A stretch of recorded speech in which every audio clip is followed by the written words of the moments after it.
आज की डिबेट में चूंकि हम बात करने वाले हैं डज गॉड एग्जिस्ट के टॉपिक पर, तो ये एक ऐसा टॉपिक है जिसके मुताल्लिक कोई भी डिसीजन लेने के लिए अलग अलग स्टैंडर्ड्स हो सकते हैं। लिहाजा डिबेट के शुरू में ये ज़रूरी है कि हम ये जान लें कि आज के इस टॉपिक में कौन सा स्टैंडर्ड सही होगा और कौन सा गलत होगा।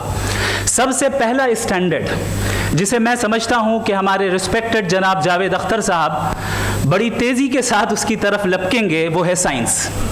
जबकि साइंस दर हकीकत खुदा के एग्जिस्टेंस को डायरेक्टली साबित करने या उसके एग्जिस्टेंस को डिनाई करने के लिए स्टैंडर्ड नहीं बन सकती। और उसकी वजह क्या है, ये मैं नहीं कह रहा, ये वो लोग कह रहे हैं जो साइंस के एक्सपर्ट्स हैं। नेशनल एकेडमी ऑफ साइंस कहती है science doesn't have the processes to prove और disprove the existence of God. Why? क्योंकि साइंस का ताल्लुक एम्पेरिकल एविडेंस से है और एम्पेरिकल एविडेंसेस का ताल्लुक हमारे नेचुरल और फिजिकल वर्ल्ड से है, जबकि गॉड नॉन फिजिकल और सुपर नेचुरल रियलिटी है। लिहाजा नॉन फिजिकल रियलिटी को आप उस टूल के साथ नहीं चेक कर सकते जिसका काम फिजिकल रियलिटी को तलाश करना है। लिहाजा आज इस डिबेट में गॉड की एग्जिस्टेंस को साबित करने या उसे डिनाई करने में साइंटिफिक एविडेंस को एक्सेप्ट नहीं किया जाएगा। दूसरा स्टैंडर्ड हो सकता है रेविलेशन, कि रेविलेशन के जरिए हम ये साबित करें कि गॉड एग्जिस्ट करता है या नहीं।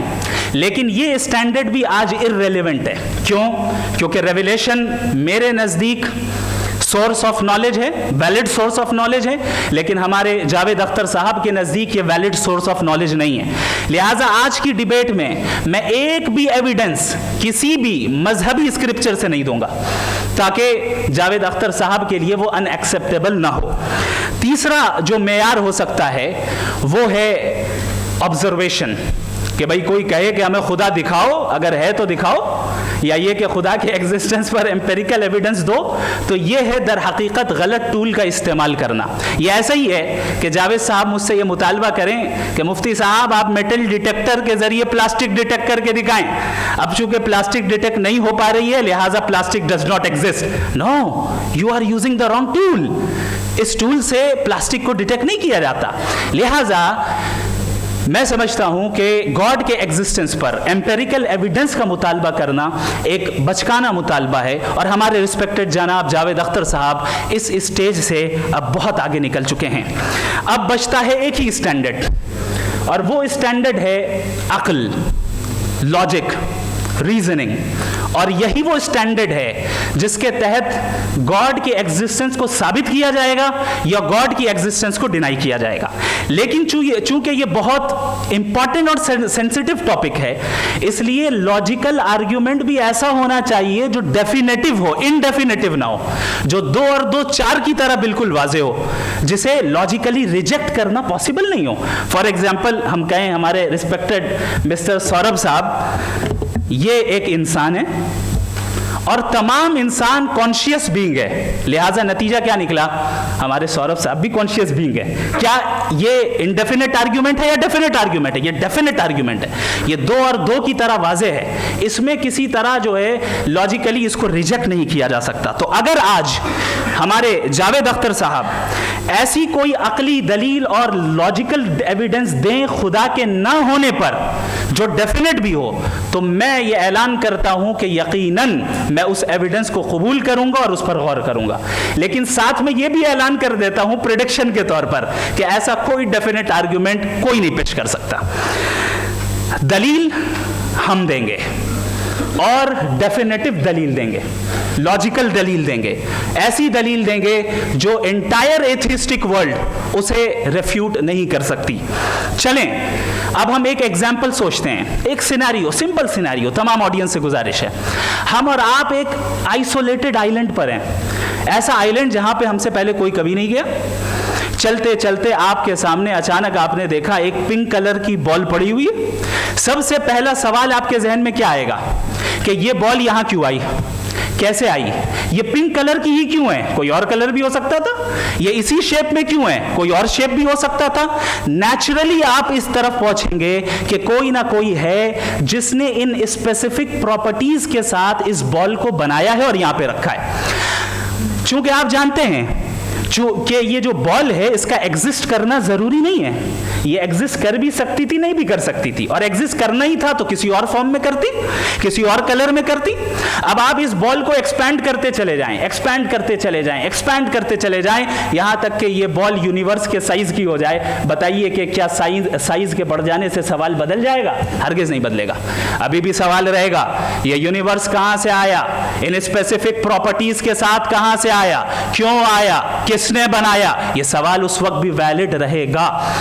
लेकिन ये सवाल अगर हम जनाब जावेद अख्तर साहब से करें तो चूंकि इनका वर्ल्ड व्यू एथिस्टिक है, और सिर्फ इनका नहीं, मतलब जितने भी एथिस्ट हैं और एथिस्टिक वर्ल्ड व्यू को रखने वाले से अगर आप ये सवाल करें कि ये यूनिवर्स कहां से आया, तो इनका जवाब या तो आर्ग्यूमेंट फ्रॉम इग्नोरेंस होगा या डॉगमेटिक होगा।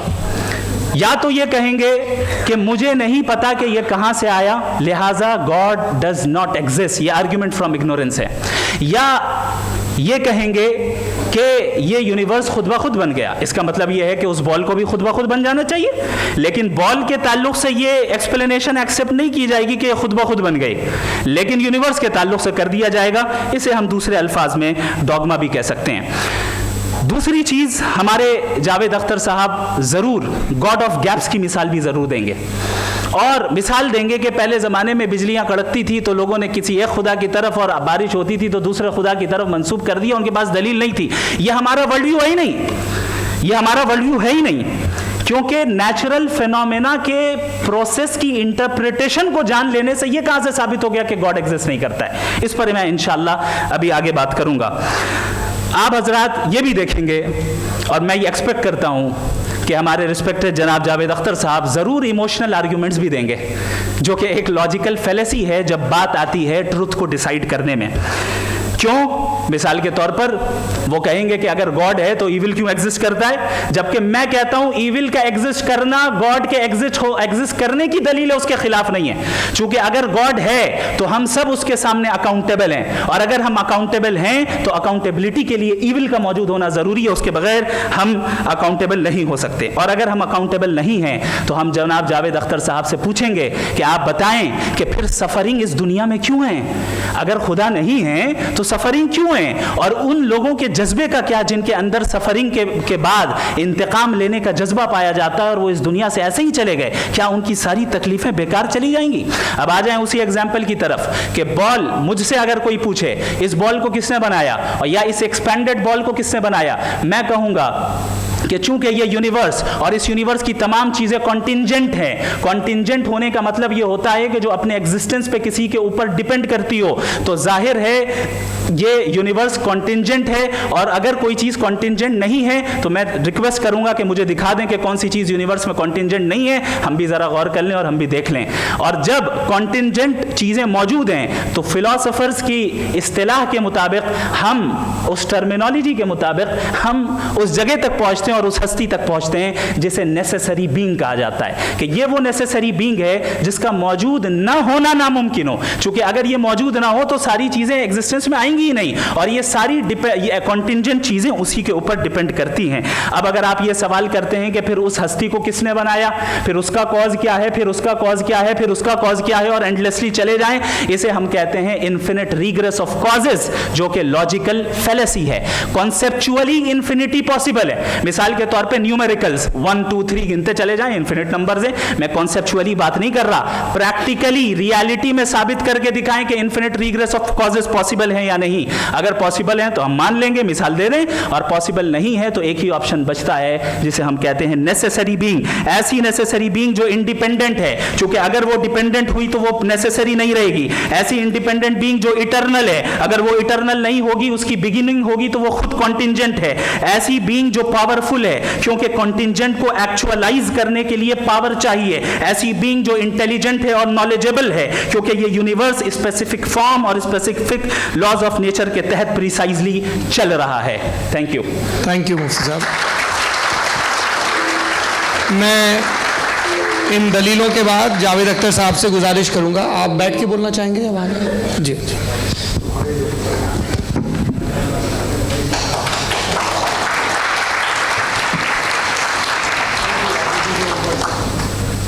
पहले तो मैं मुफ्ती साहब को एक अच्छी खबर देना चाहूँगा कि मेरी नॉलेज साइंस के बारे में बड़ी मामूली है, तो आप फिक्र ना करें उसकी, लेकिन कुछ कॉमन सेंस है मुझ में। देखिए, ये खुदा का तस्वुर कोई नया तस्वुर नहीं है, ये सदियों से रहा है। ये कुछ रिलीजन 3000 साल पुराने होंगे, 4000 साल पुराने होंगे, लेकिन इंसान कोई 10,000 12,000 साल से एग्जिस्ट करता है होमो सेपियन की शक्ल में, और हमेशा कुछ ना कुछ मज़हब रहे। ये मज़हब जाहिलों के नहीं थे, ये मज़हब एक ऐसी ग्रीक सोसाइटी के थे जहाँ बड़े बड़े फिलोसफर्स पैदा हुए। ये मज़हब इजिप्शियंस के थे जिन्होंने पिरामिड्स बनाए थे। ये रोमन्स के थे कि जिनका आर्किटेक्चर और सेनेट यानी पहली बुनियाद डेमोक्रेसी की लिमिटेड थी मगर डेमोक्रेसी थी, ये उन लोगों ने किए थे। तो इनका जो जुपिटर था, रा था, ज़्यूस था, उन्हें उस पर इतना ही एतमाद था जितना आज किसी मजहबी आदमी को अपने खुदा पे होगा। क्रिश्चियनिटी आने से पहले यूरोप में एक मज़हब था जर्मेनिक रिलीजन, उसका एक खुदा था, उसकी एक बीवी थी, उसके 2 बेटे थे, एक बेटी थी। फिर जर्मनी में जब यूरोप में क्रिश्चियनिटी आई तो वो खुदा, उसकी बीवी और पूरे ख़ानदान चला गया। तो अगर हम हिस्ट्री देखें तो खुदा जो हैं वो ज़्यादातर फ़नी है, वो हमेशा रहे नहीं। और वो जो लोग इन्हें मानते थे उनको आप कहें वो तो जाहिल थे, उन्हें तो कुछ पता ही नहीं था, ऐसा नहीं है। वो अपने वक्त में बड़े काबिल लोग थे और अपने वक्त में उन्होंने बड़े बड़े काम किए हैं, फिलोसफर्स थे, साइंटिस्ट थे, लेकिन उनका मज़हब कहाँ गया, उनके खुदा कहाँ गए? आज जो खुदा हैं दुनिया में लोग उन्हें मानते हैं। आपको क्या मालूम कि कितने बरसों के बाद क्या होने वाला है? हम यूरोप में देखते तो चर्च खाली हैं। तो वक्त के साथ चीज़ें बदलती हैं। जहाँ तक इसका ताल्लुक़ है मज़हबों का, हर मज़हब आपसे एक चीज़ मांगता है, फेथ। ये फेथ क्या चीज़ होती है? What is the difference between faith and belief? ये तो बहुत ही अहमक़ाना बात होगी कि कोई आदमी कहे साहब अगर खुदा है तो मुझे दिखाइए। ये तो जाहिलाना बात हुई। मैंने तो नॉर्थ पोल नहीं देखा है, मगर मैं मानता हूँ कि नॉर्थ पोल है। मैं क्यों मानता हूँ? इसलिए कि अगर ये दुनिया राउंड है तो उसका कोई टॉप होगा।